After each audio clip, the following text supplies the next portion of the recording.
11. Meu pulso acelerou. Meu rosto ficou gelado. Mas, naquele momento, percebi que não estava com medo. Sempre me preocupei, pensando se eu ficaria assustada.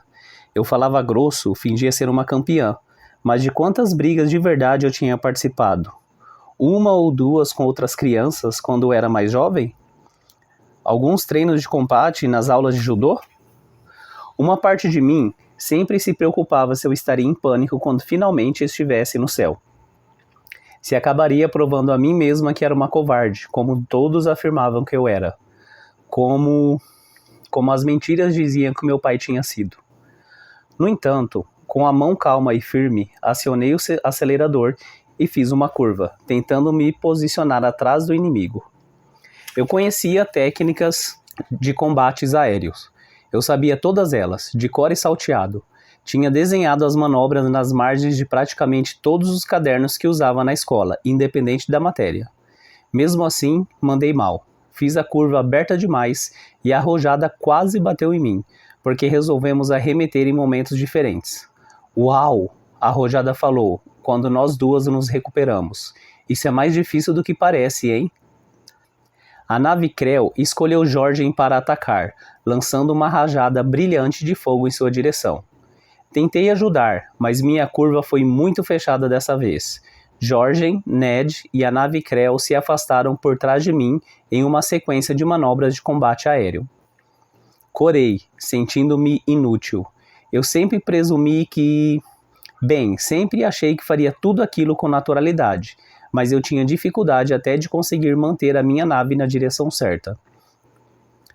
O Krell voltou a se posicionar atrás do babaca, que xingou baixinho e fez uma manobra invasiva em duplo S quase perfeita. De repente, tudo se tornou muito mais real para mim. Aquele era um dos meus companheiros de voo, e o inimigo estava fazendo o possível para matá-lo. Bom trabalho, Jorgen, Cobb parabenizou. Mas tenha cuidado com essa manobra no futuro. Se você voar muito melhor do que seus companheiros, os Krell vão perceber e imediatamente mirar em você. Se conseguem identificar líderes de voo, eles partem para cima deles antes. Eles não deveriam atacar o piloto mais fraco primeiro? FM perguntou. O mais fácil de matar? Não era assim que os Krell pensavam. Eles sempre miravam nos melhores pilotos que conseguissem encontrar, em uma tentativa de destruir a cadeia de comando. Explicarei mais tarde, Cobb respondeu, com voz tensa. Ned, você precisa ficar mais perto de Jorgen, se puder. Faça os Krell terem que se preocupar com você também, se tentarem perseguir seu companheiro. Sorte que os Krell se concentravam nos melhores pilotos, porque a Arrojada e eu teríamos sido alvos fáceis. Mal conseguíamos pilotar. O babaca, no entanto, ele fez uma curva de Alpstrom, quase despistando a nave Krell.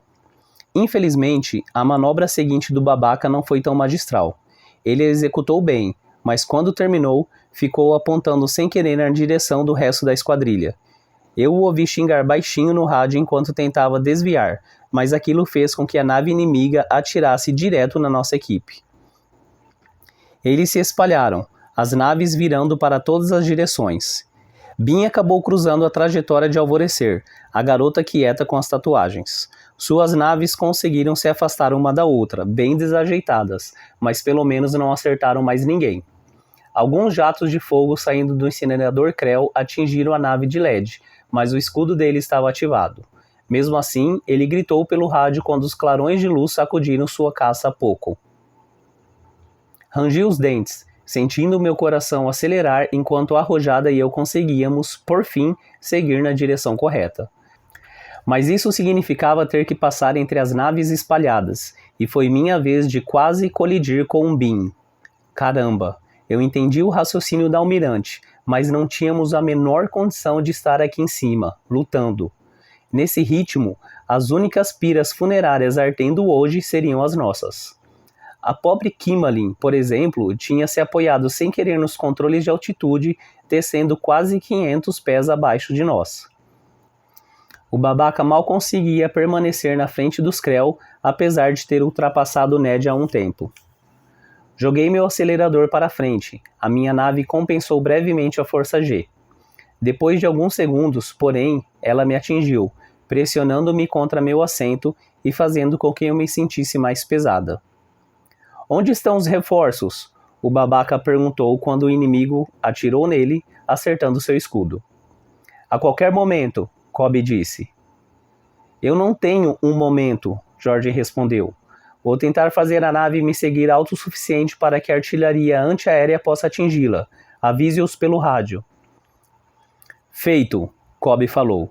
O escudo da nave Krell ainda está ativado, então você precisa mantê-la no raio de alcance da artilharia tempo bastante para acertar em vários tiros. Ok, vou tentar. O que é essa luz vermelha piscando no meu painel? Seu escudo está desativado, Cobb falou baixinho. Eu posso salvá-lo, pensei, desesperada. Tenho que salvá-lo. Os dois, o babaca e o Krell, haviam ganhado muita altitude. Minha única esperança era chegar lá bem rápido, seguir a nave Krell e abatê-la. Então, apontei o nariz da minha nave para cima e empurrei o acelerador, forçando o propulsor. A força G me esmagava enquanto eu subia, e eu me sentia cada vez mais pesada. Era uma sensação muito estranha, diferente do que eu imaginara. Eu podia sentir minha pele sendo puxada para baixo, como se eu fosse escorregar para fora do meu rosto, e meus braços ficaram mais pesados, tornando difícil pilotar. Pior, uma onda de náusea me atingiu quando meu estômago foi empurrado para baixo. Em segundos, eu começaria a desmaiar. Não! Fui obrigada a agarrar o acelerador e puxá-lo de volta, diminuindo a velocidade da nave. Eu mal conseguia manter a consciência.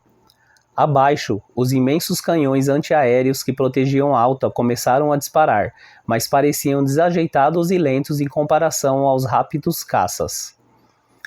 Disparos explodiram no ar atrás do pequeno poco de Jorgen e da estranha nave Krell, com aquela aparência de inacabada. Em um clarão de luz, a bateria antiaérea atingiu o Krell, rompendo o escudo. Mas a nave continuou voando, bem na cola de Jorgen. Não havia como o inimigo errar o próximo disparo. Não! Naquele instante, um único feixe de luz branca veio de baixo e atingiu a nave Krell bem no centro. Ela explodiu, em um clarão de fogo e detritos. Jorgen soltou um longo respiro. Agradeço o reforço por mim, Cobb. Não foram eles, filho, Cobb respondeu. Ah, Kimmelin falou. Eu consegui? Eu consegui? Você está bem, babaca? Franziu o senho, olhando para baixo. O disparo tinha vindo de Kimmelin. Ela se posicionara por baixo e pelo lado, não para escapar, mas para conseguir dar um bom disparo no inimigo sem atingir o restante de nós. Eu estava, francamente, embasbacada, e parecia que Jorgen compartilhava da mesma emoção. Caramba! Ele exclamou. Flácida, você acabou de atingir um caça-Krell com um disparo de longa distância? Cobb deu uma risadinha pelo rádio. Acho que sua ficha estava certa sobre você, Flácida. Não é, ela começou a dizer, então suspirou. Não importa, que seja Flácida. De todo modo, sim, senhor. O que quer dizer com isso, senhor? Jorgen perguntou. Ela é filha de artilheiros da bateria antiaérea da caverna Abundante, Cobb contou. Historicamente, pessoas com boa precisão nos canhões tendem a ser bons pilotos. Os assentos giratórios desses pequenos canhões antiaéreos acostumam a pessoa a se mover e atirar, e a jovem Flácida aqui tem alguns números impressionantes, indicando excelente precisão. Eu nem ia fazer o teste de piloto, para ser honesta, ela falou baixinho, mas os recrutadores da FDD apareceram e me pediram uma demonstração, então eu não tive escolha além de dar o que pediram. A melhor modéstia é mostrada enquanto nos gabamos, como dizia a santa. Depois, me disseram que eu poderia ser capaz de fazer algo como isso que acabou de acontecer. Bem, vou admitir que fiquei um tanto animada com a ideia. De repente, fazia sentido ela estar entre nós. Confirmação verbal, Jorgen disse, parecendo abalado. Reportem status, começando com qualquer um que esteja ferido. Eu, Lade disse. Fui atingido. Quão ferido está? Apenas um pouco abalado, Lade respondeu. Mas eu vomitei na nave. A arrojada deu uma gargalhada ao ouvir aquilo. Ladainha, retorne à base, Jorgen falou imediatamente. Ao alvorecer, faça companhia a ele. Todos os demais, informação. Nós obedecemos, agora muito mais reservados. A brincadeira desapareceu enquanto observávamos o tiroteio à distância, mas logo nossos substitutos chegaram para nos liberar. Cobb ordenou que voltássemos à base, e foi o que fizemos, acompanhados da outra esquadrilha de cadetes que tinha sido usada para fingir reforços. Aterrissamos perto das naves de Lade e alvorecer. Os dois já tinham ido embora, talvez para que Lade fosse sentar-se e acalmar-se em algum lugar. Ele ficava abalado com facilidade. Eu tinha que encontrá-lo e ver se ele precisava conversar com alguém. Quando descemos das naves, a Rojada soltou um grito de animação e correu até Kimalin. Sua primeira morte! Se você bater o recorde antes de terminar a escola de voo, vou me matar. Era óbvio que Kimalin não sabia o que fazer com os elogios, enquanto o restante de nós nos reuníamos ao redor dela, segurando os capacetes e dando parabéns. Até o babaca acenou com a cabeça, com o punho erguido em sinal de comemoração. Eu me aproximei dele. Aquele tinha sido um voo incrível. Ei, babaca, comecei a falar. Ele se virou na minha direção, praticamente rosnando. Você, temos que conversar, cadete. Você precisa seriamente ajustar essa sua atitude. O quê? Bem quando eu ia dar os parabéns a ele? Coincidentemente, repliquei, você precisa seriamente ajustar essa sua cara. É assim que vai ser? Vai insistir em ser um problema? Aproveitando, onde conseguiu aquele traje de voo? Achei que roubar cadáveres fosse ilegal. Caramba, ele podia ter feito um voo incrível, mas aquela cara, eu ainda queria dar um soco nela. Tome cuidado, respondi, desejando poder subir em alguma coisa a fim de ficar na mesma altura que ele. Quando estiver destruído e lamentando o fim da sua morte, eu consumirei a sua sombra com a minha e darei risada da sua infelicidade. Você é uma garotinha estranha, Spin. Garotinha? Garotinha? Atenção! Cobb gritou, mancando até onde estávamos reunidos. Garotinha? Eu fervi de raiva, mas, lembrando da bronca que levara mais cedo, consegui manter meu temperamento sob controle enquanto me alinhava com os demais. Fiz questão de não olhar para o babaca. Aquela foi, Cobb disse, de certo modo, a demonstração mais embaraçosa e ao mesmo tempo inspiradora que já vi em cadetes. Vocês deveriam estar envergonhados e orgulhosos. Pegue suas coisas na sala de treinamento e me encontrem na sala Y do prédio da escola de voo. Lá vamos definir seus beliches. Todos vocês precisam se lavar e se arrumar. Os outros cadetes saíram correndo. Tentei esperar por Cobb para perguntar sobre Lade, mas ele ordenou que eu fosse em frente. Aparentemente, o capitão não gostava que esperassem enquanto ele mancava. Saí atrás dos outros, sentindo-me bem. Bem, eu me senti exatamente como Cobb dissera na verdade, ao mesmo tempo envergonhada e orgulhosa. Eu tinha voado, estivera em uma batalha. Eu estava na força defensiva desafiadora. Ao mesmo tempo, minha performance tinha sido horrorosa. Eu contava muita vantagem e tinha me preparado bastante, mas ainda assim tinha sido mais um fardo do que uma ajuda. Ainda havia muito o que fazer. E eu faria. Eu aprenderia. Eu era uma guerreira, como a vozinha me ensinara. E o caminho de um guerreiro não era determinado pelo fracasso, mas sim por admitir os erros e fazer melhor na próxima vez. Enquanto seguíamos pelos corredores do prédio, o sistema de alto-falante soltou um estalho. A batalha de hoje foi uma incrível vitória, a almirante Ironsides disse. Prova da força e da tenacidade dos desafiadores. Procure se lembrar de por que lutamos. É preciso ter em mente que, se o inimigo conseguir trazer uma bomba destruidora de vida até nós, não só destruirá essa base, mas tudo que existe abaixo dela, tudo que amamos. Vocês são a linha que separa a civilização e a loucura. Em particular, gostaria de agradecer aos cadetes da esquadrilha ainda não nomeadas B e C. O primeiro conflito deles provou que, com possíveis exceções, podem se tornar um grupo a ser admirado. Com possíveis exceções. Caramba, como a almirante de toda a FDD podia ser tão mesquinha. Seguimos até a sala de aula, onde tínhamos deixado as bagagens que trouxemos para a alta. Quando coloquei a mochila no ombro, acabei acertando a Rojada. A garota atlética deu uma risada e fez uma piada sobre como quase tinha se chocado em mim mais cedo, e eu sorri. Ela parecia animada, em vez de desencorajada, com a nossa performance. Enquanto caminhávamos para os corredores onde estavam os beliches dos cadetes, a arrojada seguiu ao meu lado, para que eu não tivesse que andar sozinha. Adiante, os outros riam de algo que Ned dissera, e eu decidi não deixar que a Ironsides me abalasse. Tinha minha esquadrilha como aliada e todos pareciam ser, com exceção do babaca, pessoas decentes. Talvez aqui, pela primeira vez, eu encontrasse um lugar no qual pudesse me encaixar. Chegamos aos alojamentos dos cadetes. Eram 2 corredores, com salas ao longo deles. Uma era destinada aos rapazes e outro às garotas. Todos sabiam que havia regras rígidas proibindo romance durante a graduação da escola de voo. Nada de diversão até a formatura. De qualquer modo, quem teria tempo para isso? Mas eu tinha que admitir que Bean ficava bem atraente no traje de voo. Eu também gostava do cabelo azul. Fomos com os rapazes ver como Ladia estava. O quarto deles era quase tão pequeno quanto o que eu dividia com minha mãe e vozinha em Igneo. O pequeno aposento tinha 2 beliches, um em cada parede. Arturo, Ned e Babaca tinham placas com seus nomes nas camas, e Ladia ocupava a quarta. Uma cama de armar tinha sido montada para Bean, coitado. Ladia estava dormindo.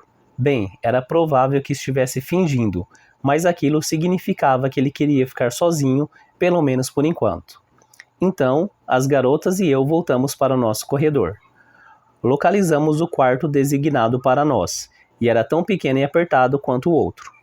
Tinha 4 camas como o dos garotos, cada um com uma placa com nossos nomes. Kimmalin, Arrojada, FM e Alvorecer estavam ali listadas com os nomes verdadeiros, mas eu preferia pensar nelas como seus codinomes, exceto talvez Kimmalin. Ela realmente queria ser conhecida como Flácida? Eu teria que falar com ela sobre isso. De qualquer forma, naquele momento outra coisa chamou minha atenção. Não havia cama ou placa para mim, nem mesmo uma de armar. Bem, isso é um problema, Kimmalin comentou. Acho que você vai ficar com a cama de armar, Spin, assim que trouxerem uma. Posso trocar com você a cada 2 noites, se quiser. Aquela garota era gentil demais para ser militar. Então, onde estava minha cama? Olhei pelo corredor e vi Cobb mancando. 2 homens com o uniforme da polícia militar pararam no corredor atrás dele. Não avançaram até nós, mas claramente estavam esperando alguma coisa. Corri até Cobb, deixando as garotas no quarto. Senhor? Eu tentei. Eles não querem me ouvir. Ele fez uma careta. Nada de cama para você. Nem refeições no refeitório. O quê? Eu não devia ter ouvido direito. Você tem permissão para assistir minha aula. Tenho a palavra final sobre isso. Mas o resto da FDD discorda do que fiz. Não tenho autoridade sobre as instalações e eles decidiram não alocar recursos a você. Você pode treinar. E felizmente, você pode voar em um pouco. Mas é só isso. Sinto muito. Senti meu rosto gelar enquanto a raiva crescia dentro de mim. Como vou voar se não posso sequer comer? Você fará as refeições em Igneo, ele falou, onde as fichas de requisição da sua família vão funcionar. Vai precisar descer nos elevadores todas as noites e voltar pela manhã. Os elevadores podem levar horas, reclamei. Eu vou gastar todo o meu tempo livre indo e vindo para cá. Como serei um membro da esquadrilha se não posso conviver com os outros? Isso é ultrajante, Cobb completou, olhando-me nos olhos. Concordo. Vai desistir então? Respirei fundo e neguei com a cabeça. Boa garota, ele continuou. Direi aos outros que você não tem uma cama por causa de alguma política interna estúpida. Ele olhou para os policiais militares. Aqueles camaradas divertidos vão mostrar a saída do complexo a você e garantir que você não durma na rua. Ele se inclinou em minha direção. É só outra batalha, Spin. Eu avisei. Eles não vão facilitar. Vou procurar um jeito de arrumar isso. Até lá, fique firme. Então, ele foi embora. Eu me apoiei contra a parede, sentindo como se alguém tivesse cortado as minhas pernas. Nunca vou pertencer a esse lugar, percebi. A almirante vai garantir isso. Os policiais militares consideraram a saída de Cobb como sinal para se aproximarem. Estou indo, falei, colocando a mochila no ombro e me dirigindo para a saída. Eles foram atrás de mim.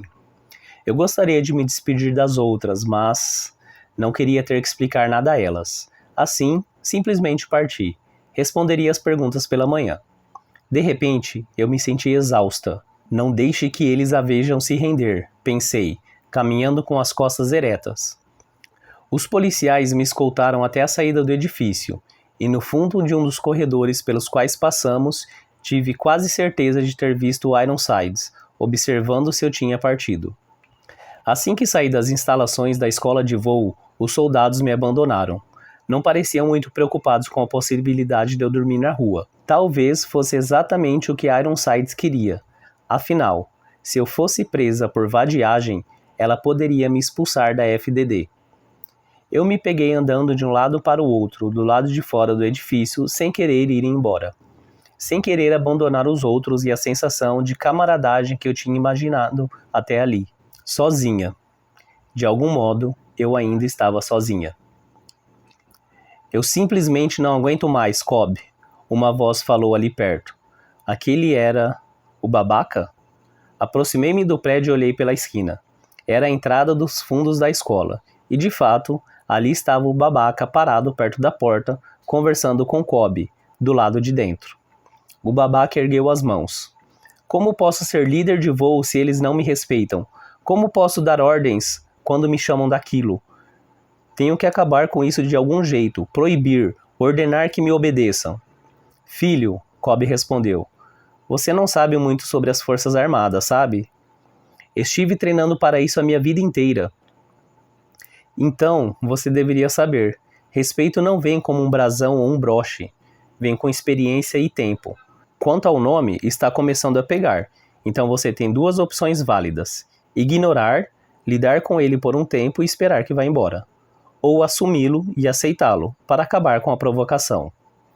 Não vou fazer isso. É insubordinação. Balancei a cabeça. Que líder terrível. Filho, Cobb começou a falar. O babaca cruzou os braços. Tenho que ir para casa. Estão me esperando para o jantar formal com o embaixador da caverna rodoviária às 19 horas. O babaca caminhou até um veículo extremamente bonito na rua. Um hovercar particular com um pequeno anel de aclive? De vez em quando eu vi um desses lá embaixo.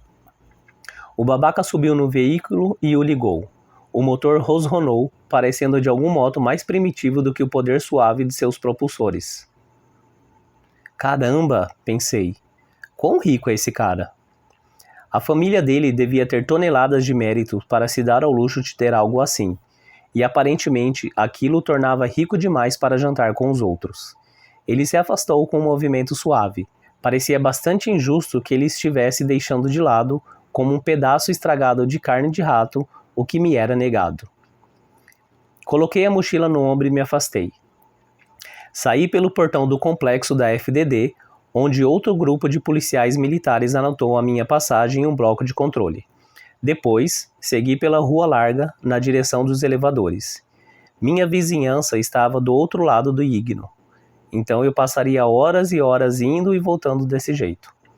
Será que conseguiria encontrar um lugar para ficar perto dos elevadores lá embaixo? Aquilo ainda me deixava enjoada. Caminhei até o conjunto de elevadores, mas havia longas filas, provavelmente por causa dos problemas daquela manhã. Preparei-me para esperar, mas aí virei e olhei para a direita, além dos edifícios, além dos campos. Embora a base alta tivesse escudo e muralha, essa cidade improvisada, cheia de fazendeiros que, a seu jeito, também eram desafiadores, não tinha cerca. E por que precisaria de uma? A única coisa que havia ali era terra, rocha e cavernas. Um pensamento me veio. Não era muito longe.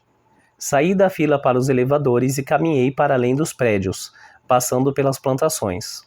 Os fazendeiros que trabalhavam ali me olharam, mas não disseram nada enquanto eu deixava a cidade para trás. Aquele era meu verdadeiro lar, as cavernas, as rochas e o céu aberto. Eu passara mais tempo ali desde a morte do meu pai do que em Ígneo. Levava cerca de 30 minutos de caminhada até a caverna com a nave caída, mas encontrei o caminho sem muita dificuldade. A abertura era menor do que eu me lembrava, mas eu tinha minha linha de luz e consegui descer. A velha nave parecia mais destruída do que da outra vez. Talvez fosse porque eu tinha acabado de voar em algo novo em folha. Mesmo assim, o cockpit era confortável e o assento reclinava completamente. Era uma ideia estúpida. Se detritos caíssem lá na superfície, eu podia ficar presa na caverna para sempre.